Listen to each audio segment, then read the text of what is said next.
In this video I'm going to show you how to do this stitch pattern. It's called Tilted Pears and it's really easy, but it creates this really fun texture. They're kind of a little bubbly and it's just pretty fun. Okay, so I've got a bulky weight yarn and a size size M crochet hook. I did that hat with a size K, but I've got an M for this tutorial.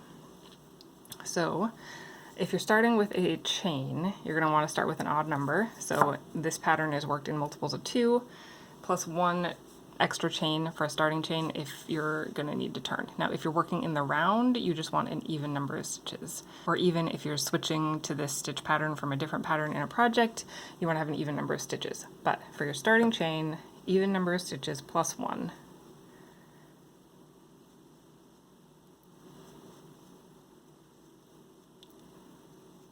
So I'm just doing 11 stitches here just for a sample to start with. So that first stitch is just a turn chain, so I'm going to work a single crochet in my first chain. And now I'm going to work in the next stitch a single crochet and then a double crochet. And again, if I was working in the round, I would not have this single crochet starting stitch. I would just jump right into the pattern. Okay, I'm going to skip one stitch, so I just worked a single crochet and a double crochet.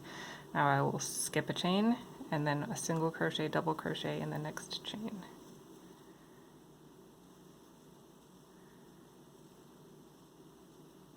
Now I'll skip another chain and work a single crochet and then a double crochet in the next chain. So I'm keeping the same number of stitches, I'm just skipping a stitch every other stitch on the bottom chain. So I did a single crochet, double crochet, I'll skip one, single crochet, double crochet,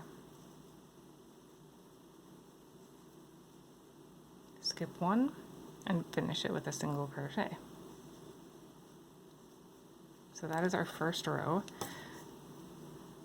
Now we'll turn, we'll chain one to turn, and then a single crochet in the first stitch.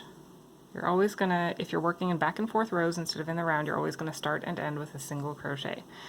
Now, in the double crochet from my previous row, I'm gonna work a single crochet and a double crochet. And I'm just gonna work that pair, single crochet, double crochet, into every double crochet from the previous row. So I'm gonna skip the single crochet, work into the double crochet.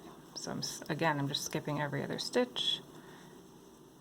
In every other stitch, I'm working single crochet, double crochet, so skip one, single crochet, double crochet, skip one,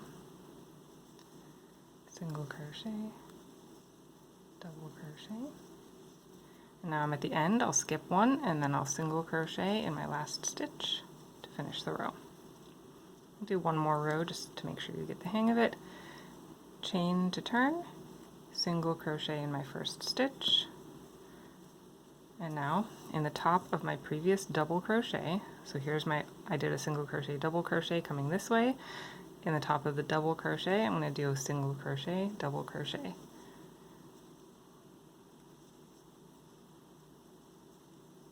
And the different height of those two stitches makes the pairs tilt, and just the fact that we're working them both into one stitch.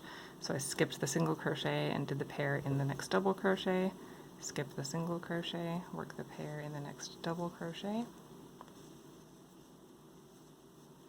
skip the single crochet, work the pair in the next double crochet, skip the single crochet, and a single crochet in my last stitch. So this is the Tilted Pears pattern. It's super easy, but it's got great texture and it's fun. It's a stitch that I really enjoy. And fun kind of variation. So this is actually the exact same yarn I used for this, but you can see this is fuzzy. So this is just this yarn held together with this mohair. And it changes the color quite a bit, and it just gives it that fluffy feel. So that's kind of a fun variation you can do if you want, or not. So this is Tilted Pears. Hope you enjoyed this tutorial. Happy crocheting!